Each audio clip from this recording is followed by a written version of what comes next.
Start off today with a song called Tarvarnauramken, or in other words, purification. And this one is about in the old days when they used to purify themselves through smoke, and before they went hunting, and also before they went green gathering. And you'll notice on this song, it's a Yupik song from Ciuqlia.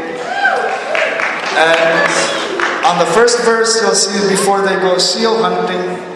On the second verse, it's before they go green gathering. All right, thank you.